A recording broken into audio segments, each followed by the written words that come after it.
East India company के रूप में भारत में कदम रखने के बाद ब्रिटेन ने आज के पाकिस्तान, अफगानिस्तान, बांग्लादेश जितने बड़े भूभाग को लगभग 200 वर्षों तक अपने अधिकार में रखा।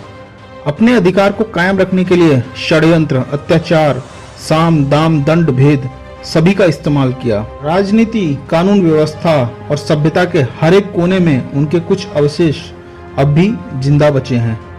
नमस्कार, मेरा नाम है राधेश्याम शर्मा और आज की इस महत्वपूर्ण वीडियो में हम आपको बताएंगे प्लासी के उस महत्वपूर्ण युद्ध के बारे में जिसने भारत के इतिहास की दशा और दिशा को हमेशा के लिए बदल कर रख दिया। 17वीं शताब्दी के खत्म होते होते यूरोप के कई देशों ने भारत में व्यापारिक पकड़ बना ली थी। इनमें पुर्तगाली, डच, फ्रेंच और ब्रिटिश व्यापारी प्रमुख थे और इन्होंने भारत के तटीय क्षेत्रों में अपनी फैक्ट्रियां और गोदाम बना रखे थे। औरंगजेब के 1707 ईस्वी में हुई मृत्यु के बाद अगले मुगल सम्राट बहादुर शाह ने शासन को संभालने की कोशिश तो भरपूर की, लेकिन 1712 ईस्वी में उसकी मृत्यु हो गई और उसके बाद सत्ता के लिए मुगल साम्राज्य में आंतरिक कलह मच गई और इससे मुगल साम्राज्य काफी हद तक कमजोर हो गया। वहीं दूसरी तरफ मराठाओं में पेशवा बाजीराव का उदय हुआ, जिन्होंने मुगल साम्राज्य की बची खुची शक्ति को भी निचोड़कर रख दिया और उसके बाद नादिर शाह का आक्रमण हुआ, जिसने मुगल साम्राज्य की रीढ़ की हड्डी तक तोड़कर रख दी। बाजीराव के बाद भी मराठाओं का विस्तार जारी रहा और मराठे कटक से अटक तक को अपने कब्जे में रखने में सफल रहे। मुगल साम्राज्य सिमटकर अब बस दिल्ली, अवध और बंगाल तक ही सीमित रह गया था। इसमें बंगाल सबसे बड़ा प्रांत था। आज के बिहार, उड़ीसा और बांग्लादेश के कुछ हिस्से उस वक्त बंगाल में आते थे। इन्होंने अपने आप को स्वतंत्र कर लिया। ये भले अपने आप को मुगल साम्राज्य के अधीन कहते हों, मुगल साम्राज्य के सिक्के इनके राज्य में चलते हों, पर ये स्वतंत्र रूप से अपने राज्य को चला रहे थे। बंगाल के सूबेदार के रूप में मुर्शिद कुली खान ने मुर्शिदाबाद को अपनी राजधानी बनाया और बंगाल को एक स्वतंत्र राज्य की तरह चलाना शुरू किया। और इसके बाद जो शासक आए उसमें अलवर्दी खान एक प्रमुख शासक था। अलवर्दी खान एक सफल शासक था। उसने अपने सैन्य नायक मीर जाफर के साथ मिलकर मराठाओं से लड़ने की कोशिश की और कई मोर्चों पर उनसे टक्कर भी ली, लेकिन 1751 ईस्वी में मराठाओं ने कटक से आगे बढ़ते हुए लगभग आज के संपूर्ण उड़ीसा को अपने साम्राज्य में मिला लिया। इन सबसे राजकोष की आय पर असर पड़ने लगा। राजकोष की आय को बढ़ाने के लिए व्यापारियों से होने वाले करों को बारीकी से लेखा जोखा जाने लगा और इन सब में ब्रिटेन की ईस्ट इंडिया कंपनी के अधिकारी काफी क्रोधित हो गए। दरअसल 1717 ईस्वी में मुगल बादशाह फारूक सियार से ब्रिटेन की ईस्ट इंडिया कंपनी ने एक मुगल फरमान हासिल कर लिया था, जिसके तहत उन्हें मात्र 3000 रुपए सीधे मुगल राजकोष में देकर पूरे मुगल क्षेत्र में व्यापार करने की अनुमति मिल गई। लेकिन ये अनुमति सिर्फ कंपनी के व्यापार पर थी, न कि कंपनी के कार्य करने वाले अधिकारियों के खुद के व्यापार करने पर। कंपनी के अधिकारी इसका दुरुपयोग करने लगे। इससे उन्हें कर नहीं देना पड़ता था और इससे भ्रष्टाचार बड़े पैमाने पर फैल रहा था, जिसे बंगाल की शासन व्यवस्था ने देखा और उन पर कड़ाई शुरू की। अलवर्दी खान यूरोप की इन व्यापारिक शक्तियों से भलीभांति परिचित था और इसीलिए वो ये बात हमेशा कहता था कि ये जो व्यापारी हैं, जो यूरोप से आए हैं, वो एक मधुमक्खी के छत्ते की तरह हैं। इन्हें छुआ भी नहीं जा सकता और इन्हें छेड़ा भी नहीं जा सकता है। ये खतरनाक हो सकते हैं। अलवर्दी खान ने फिर भी ईस्ट इंडिया कंपनी के साथ साथ बाकी सभी यूरोपीय व्यापारी शक्तियों को काबू में रखा, उन्हें बढ़ने नहीं दिया और भ्रष्टाचार भी बड़े पैमाने पर फैल नहीं पाया। हालांकि ईस्ट इंडिया कंपनी के कर्मचारी इससे थोड़े नाराज तो जरूर थे, लेकिन वो अलवर्दी खान जैसे मजबूत शासक से सीधे लड़ नहीं सकते थे। 1756 ईस्वी में अलवर्दी खान की मृत्यु हो गई। अलवर्दी खान का कोई बेटा नहीं था, बल्कि 3 बेटियां थी जो ढाका, पटना और पूर्णिया में विवाहित थी। उन्हीं में से एक का पुत्र सिराजुद्दौला बंगाल की गद्दी पर बैठा। सिराजुद्दौला की गद्दी पर बैठने के वक्त उसकी उम्र को लेकर कई इतिहासकारों के बीच में मतभेद है। कुछ उसकी उम्र 18 साल बताते हैं, कुछ 20 साल, तो कुछ उसकी उम्र 22 से 23 साल के बीच में बताते हैं। लेकिन एक बात तो तय है कि एक नौजवान युवक उस वक्त बंगाल की गद्दी पर बैठा था। सिराजुद्दौला से कई दरबारियों के साथ साथ उसकी मौसी घसीटी बेगम भी उससे नाराज रहती थी। कई इतिहासकारों ने उसे अत्याचारी नीतियों के विरुद्ध जाकर अपने मन से शासन चलाने वाला भी बोला है। दूसरी तरफ उसी का मीर बख्शी यानी कि सैन्य नायक मीर जाफर खुद को बंगाल का शासक बनाना चाहता था। ईस्ट इंडिया कंपनी के अधिकारी जहां एक तरफ मनमाने ढंग से व्यापार करते थे, वहीं दूसरी तरफ मुगल फरमान का भी दुरुपयोग कर रहे थे और इससे बंगाल के राजकोष में कोई भी कर जमा नहीं हो रहा था। सिराजुद्दौला इन सब से पहले ही नाराज था। तभी ईस्ट इंडिया कंपनी और फ्रेंच इंडिया कंपनी ने अपने अपने व्यापारिक केंद्रों के पास किलेबंदी करनी शुरू कर दी और इससे सिराजुद्दौला काफी नाराज हो गया। सिराजुद्दौला ने दोनों ही कंपनियों को चेतावनी देते हुए संदेश भेजा कि कार्य को तुरंत रोक दिया जाए। फ्रेंच तो मान गए, मगर ईस्ट इंडिया कंपनी वालों ने फोर्ट विलियम को मजबूत बनाना जारी रखा। उन्होंने उसके आसपास मराठा डिच खोजना आरंभ कर दिया। इससे नवाब सिराजुद्दौला नाराज हो गया और उसने राजधानी मुर्शिदाबाद में स्थित कासिम बाजार की अंग्रेजों की फैक्ट्री और अंग्रेजों के बनाए हुए गोदाम को अपने कब्जे में लेकर कई अंग्रेज अधिकारियों को बंदी बना लिया और उसके बाद सेना लेकर ईस्ट इंडिया कंपनी को सबक सिखाने के लिए उनके गढ़ कलकत्ता जा पहुंचा। 16 जून 1756 ईस्वी को पूरे कलकत्ता शहर को अपने कब्जे में लेने के बाद नवाब सिराजुद्दौला ने फोर्ट विलियम्स पर घेरा डाल दिया। 20 जून को अंग्रेजों ने नवाब सिराजुद्दौला के सामने हथियार डाल दिए। अंग्रेज सैनिकों को गिरफ्तार कर लिया गया और उन्हें ले जाकर 18 बाई 14 फीट के एक कमरे में बंद कर दिया गया। हॉलवेल, जो कि इस घटना का चश्मदीदा गवाह था, उसके मुताबिक 146 लोगों को ले जाकर एक छोटे से कमरे में ठूस ठूस कर भर दिया गया। उसमें 2 खिड़कियां थी और अगले दिन जब दरवाजा खोला गया तो 120 लोग मरे पाए गए। हालांकि इतिहासकारों में इस घटना को लेकर अभी भी मतभेद है कि कैसे कोई इतने लोगों को 18 बाई 14 फीट के कमरे में बंद कर पाएगा। 60 से 70 की संख्या होती तो भी कुछ तर्क संगत लगता, लेकिन 146 इंसान। इस घटना को the black hole of Calcutta के नाम से इतिहास में जाना जाता है। हॉलवेल ने, जो कि इस घटना का चश्मदीदा गवाह था, ब्रिटेन जाकर इस घटना को खूब बढ़ा चढ़ाकर प्रचारित किया, जिससे एक बड़ा ब्रिटिश तबका नाराज हो गया। और उधर मद्रास में 16 अगस्त 1756 ईस्वी में तैनात रॉबर्ट क्लाइव और वॉटसन को न सिर्फ कलकत्ता वापस लेने के लिए कहा गया, बल्कि उसे इतना मजबूत करने को कहा गया कि आसानी से कोई भी कलकत्ता को वापस न ले पाए। वॉटसन को नेवी का कार्यभार मिला और क्लाइव को सैनिकों को संभालने का। रॉबर्ट क्लाइव और वॉटसन, जो कि उस वक्त मद्रास में थे, बंगाल की खाड़ी से होते हुए 15 दिसंबर 1756 ईस्वी में फाल्टा पहुंचे। फाल्टा वो जगह थी जहां पर कलकत्ता में आक्रमण के दौरान बचे हुए अंग्रेज सैनिकों ने और सिपाहियों ने जाकर शरण ली थी। रॉबर्ट क्लाइव के पास उस वक्त 900 यूरोपीय सैनिक, 1500 सिपाहियों का एक दल था और इसको लेकर 29 दिसंबर को रॉबर्ट क्लाइव के नेतृत्व में ब्रिटिश सेना ने नवाब सिराजुद्दौला के हुगली नदी पर स्थित बजबज के किले पर आक्रमण किया और उस पर अधिकार कर लिया। हुगली नदी से होते हुए रॉबर्ट क्लाइव और वॉटसन कलकत्ता में घुस गए। नवाब सिराजुद्दौला मुर्शिदाबाद लौटते समय अपने 500 सैनिकों की एक छोटी सी टुकड़ी वहां छोड़कर गया था। ब्रिटिश सेना के साथ इनका युद्ध हुआ। एक बार फिर रॉबर्ट क्लाइव ने कमाल कर दिखाया और 2 जनवरी 1757 ईस्वी को नवाब की सेना थोड़े से ही युद्ध के बाद भाग खड़ी हुई और कलकत्ता एक बार फिर ब्रिटिश प्रशासन के अधीन हो गया। फोर्ट विलियम्स को मजबूत बनाने का क्रम फिर से शुरू किया गया और उस पर तोपें लगवाने की प्रक्रिया भी आरंभ हो गई। 9 जनवरी 1757 ईस्वी को कैप्टन कूट और मेजर किलपैट्रिक ने 650 सैनिकों के साथ हुगली शहर पर हमला कर दिया और उसे अपने अधिकार में ले लिया। नवाब इसे नाराज हो गया और उसने अपनी सेना को जमा कर कलकत्ता की तरफ कूच कर दिया। 3 फरवरी को सिराजुद्दौला कलकत्ता पहुंचा। सेना की एक छोटी टुकड़ी ने शहर पर हमला कर उसे वापस लेने की कोशिश की, लेकिन लेफ्टिनेंट लिब्यून के नेतृत्व में ब्रिटिश सेना ने उसे नाकाम कर दिया। अब सिराजुद्दौला की सेना उस वक्त ओमीचंद के बगीचे में ठहरी हुई थी। बगीचा काफी बड़ा था। फोर्ट विलियम से लगातार अंग्रेज फायरिंग कर रहे थे, लेकिन फल कोई नहीं निकल रहा था। रॉबर्ट क्लाइव ने मध्य रात्रि में 600 नाविक, 650 यूरोपीय सैनिक, 100 बंदूकधारी और 800 सिपाहियों को लेकर सुबह तड़के हुगली नदी से होते हुए नवाब के कैंप पर हमला कर दिया।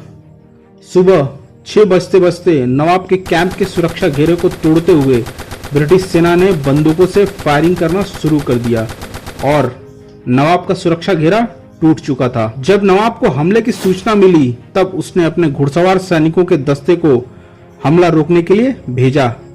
घुड़सवार सेना जैसे ही ब्रिटिश सेना के सामने आई, उस वक्त घना कोहरा था और उस कोहरे में वो ब्रिटिश सेना को देख नहीं पा रहे थे, लेकिन घोड़ों के कदमों की थाप ब्रिटिश सेना ने सुन ली थी और रॉबर्ट क्लाइव ने उस वक्त बंदूकों से फायरिंग खोलने का आदेश दे दिया। और जब बंदूकों से फायरिंग होना शुरू हुआ तो उससे बड़ी मात्रा में घोड़े और बड़ी मात्रा में घुड़सवार सैनिक मारे गए। इसके अलावा नवाब, जो कि बड़ी मात्रा में हाथियों को लेकर भी युद्ध के लिए निकला था, वो हाथी इस फायरिंग की आवाज से बिदक गए और अपने ही खेमे की तरफ दौड़ने लगे और इससे बड़ी मात्रा में नुकसान हुआ। वह 9 बजते बजते कोहरा छट गया और फोर्ट विलियम से तोपों की फायरिंग खुल गई और उस फायरिंग का फायदा उठाकर जो ब्रिटिश सैनिक पीछे की तरफ से नवाब की सेना को तोड़ते हुए भीतर घुसे थे, वो फोर्ट विलियम में वापस घुस गए। नवाब की सेना को बड़ी मात्रा में नुकसान पहुंचा था। उसके 600 सैनिक, 4 हाथी, 500 घोड़े, कुछ ऊंट और बड़ी मात्रा में सामान ढोने वाले बैल मारे गए थे। इस हमले से सिराजुद्दौला डर गया और उसके बाद नवाब और ईस्ट इंडिया कंपनी के बीच में अलीनगर की संधि हुई, जिसके तहत अंग्रेजों को फोर्ट विलियम की सुरक्षा बढ़ाने और कंपनी की फैक्ट्री को फिर से बसाने का अधिकार मिल गया और नवाब अपनी सेना लेकर मुर्शिदाबाद वापस चला गया। उधर वैश्विक परिप्रेक्ष्य में यूरोप में 7 इयर्स वॉर चल रही थी और क्लाइव बंगाल नवाब और फ्रेंच कंपनी के रिश्तों से चिंतित था। उसने हमेशा के लिए फ्रांसीसियों को बंगाल से ठिकाने लगाने का निश्चय कर लिया। 23 मार्च 1757 ईस्वी को उनके गढ़ चंद्रनगर पर उसने हमला कर दिया और 24 मार्च को उन्हें हराकर बंगाल से हमेशा के लिए खदेड़ दिया। नवाब सिराजुद्दौला की मुश्किलें अभी कम नहीं हुई थी। उसके दरबार में उसे गद्दी से उतारकर मीर जाफर को गद्दी पर बैठाने की साजिश चल रही थी। इसकी खबर क्लाइव को लगी और इसी का फायदा उठाकर रॉबर्ट क्लाइव ने साजिश करने वाले जगत सेठ, ओमीचंद, दुर्लभ राय और मीर जाफर से हाथ मिलाने का निश्चय किया। जगत सेठ ने तो उस वक्त ब्रिटिश सेना को लगभग 4 अरब रुपए की सहायता दी ताकि ब्रिटिश सेना के खर्चे को उठाकर रॉबर्ट क्लाइव ब्रिटिश सेना को और मजबूत बना सके। ओमीचंद, मीर जाफर, दुर्लभ राय और जगत सेठ ने 4 जून 1757 को रॉबर्ट क्लाइव के साथ इस संबंध में एक संधि पत्र पर हस्ताक्षर भी किए। 12 जून 1757 को क्लाइव मेजर किलपैट्रिक से मिला। 613 यूरोपीय सैनिक, 171 तोपची और बंदूकची, 2100 सिपाही और 150 नाविक लेकर रॉबर्ट क्लाइव मुर्शिदाबाद की तरफ निकल पड़ा। 14 जून को क्लाइव ने बंगाल नवाब सिराजुद्दौला के साथ युद्ध की घोषणा कर दी। नवाब सिराजुद्दौला मीर जाफर के धोखे से आशंकित था और इसीलिए उसने 12 जून को मीर जाफर के पास संदेश भेजा, जिसमें मीर जाफर ने युद्ध में उसका साथ देने का वादा किया। नवाब हालांकि मीर जाफर का यकीन तो अब भी नहीं कर पाया था, लेकिन उसे जैसे तैसे युद्ध तो करना ही था, तो उसने अपनी सेना को जैसे तैसे जमा किया और युद्ध के लिए निकलने ही वाला था। उसके कई सैनिकों ने बकाया वेतन की मांग को रखते हुए जाने से मना कर दिया। इन सब में नवाब का काफी समय बर्बाद हो गया और जैसे तैसे कर नवाब ने उन सबको राजी किया और नवाब की सेना 21 जून 1757 ईस्वी को पलासी पहुंची, जिसे अंग्रेज प्लासी कहते थे। इसी बीच कलकत्ता से चली ब्रिटिश सेना ने 16 जून को कठवा पर आक्रमण किया और 19 जून तक उसे अपने कब्जे में ले लिया। 22 जून को रॉबर्ट क्लाइव ने हुगली नदी पार की और मध्य रात्रि में ही प्लासी के सीमा के बाहर पूरे सैन्य बल के साथ डेरा डाल दिया। उसने अपने सैनिकों को आमों के बगीचे के बीच छुपा दिया। दूसरी तरफ एक फ्रांसीसी सैन्य टुकड़ी जीन लॉ के नेतृत्व में बंगाल के नवाब की मदद करने प्लासी पहुंच चुकी थी। नवाब की 50,000 की सेना, जिसमें 30,000 की पैदल सेना शामिल थी, जिसके पास बंदूकें, भाला, तलवारें थी। 20,000 की घुड़सवार सेना थी, जो कि बंदूकों और भालों के साथ में थी। नवाब की सेना में 300 के आसपास बड़ी तोपें थी, जिन्हें लकड़ी के बड़े बड़े पट्टों पर बांधकर युद्ध की दिशा में तैनात किया गया था। इसके अलावा नवाब की सेना में बड़ी मात्रा में हाथी और बैल भी थे, जो कि युद्ध का सामान ढो रहे थे। इन सब के अलावा 50 फ्रेंच बंदूकधारी और उनके कुछ तोप, जो कि वो अपने साथ लेकर आए थे, वो भी सिराजुद्दौला का साथ दे रहे थे। फ्रेंच सैनिकों के पीछे सिराजुद्दौला के सबसे विश्वासपात्र सैन्य नायक मीर मदन और दीवान मोहनलाल अपनी सैनिक टुकड़ी के साथ में थे।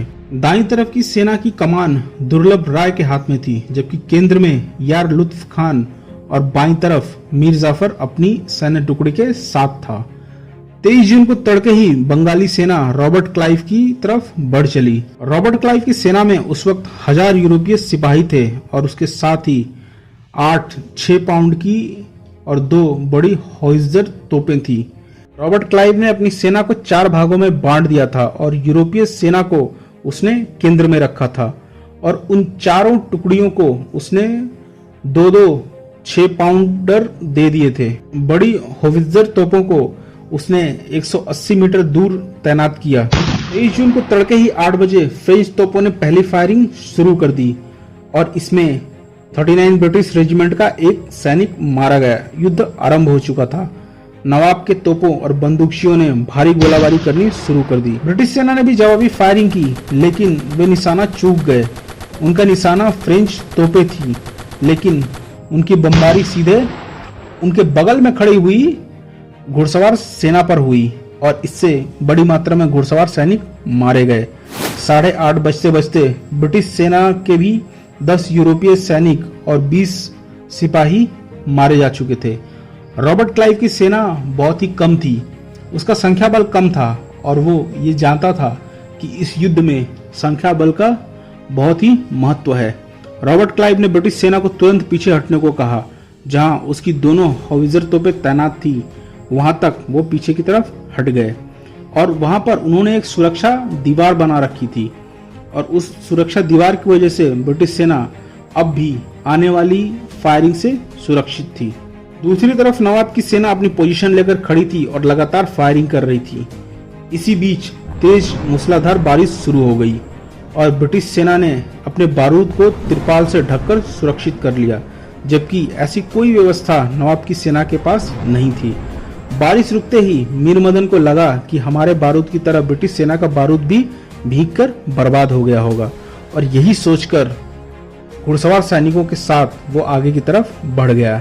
लेकिन तभी ब्रिटिश सेना ने फायरिंग शुरू कर दी, जिससे बड़ी मात्रा में घुड़सवार सैनिक मारे गए और उसके साथ साथ मीर मदन को भी गोली लग गई और उसकी मृत्यु हो गई। इससे सिराजुद्दौला बुरी तरह घबरा गया और उसने मीर जाफर के पास जाकर अपनी पगड़ी उतार कर रख दी, जिस पर मीर जाफर ने उसे जीत का भरोसा दिलाया। मीर मदन की मृत्यु तो हो चुकी थी, लेकिन सिराजुद्दौला का दूसरा विश्वासपात्र सैन्य नायक मोहनलाल तेजी से आगे की तरफ बढ़ रहा था और उसे सफलता भी मिल रही थी और इसे दुर्लभ राय ने देख लिया। सिराजुद्दौला के जाते ही मीर जाफर ने अपना एक दूत रॉबर्ट क्लाइव की तरफ भेजा और संदेश साफ था कि तुम तेजी से आगे बढ़ो, क्योंकि सिराजुद्दौला बुरी तरह घबरा चुका है। लेकिन वो दूत रास्ते में ही भारी गोलाबारी के बीच मारा गया। दूसरी तरफ दुर्लभ राय ये देख रहा था कि मोहनलाल तेजी से अब पकड़ बना रहा है। तब उसने नवाब सिराजुद्दौला से कहा कि आप युद्ध को छोड़ दीजिए और छोड़कर सीधे मुर्शिदाबाद के लिए निकल जाइए। हम इस युद्ध को संभाल लेंगे और इस युद्ध को जीत जाएंगे। आप चिंता न करें और मुर्शिदाबाद की तरफ निकल जाएं।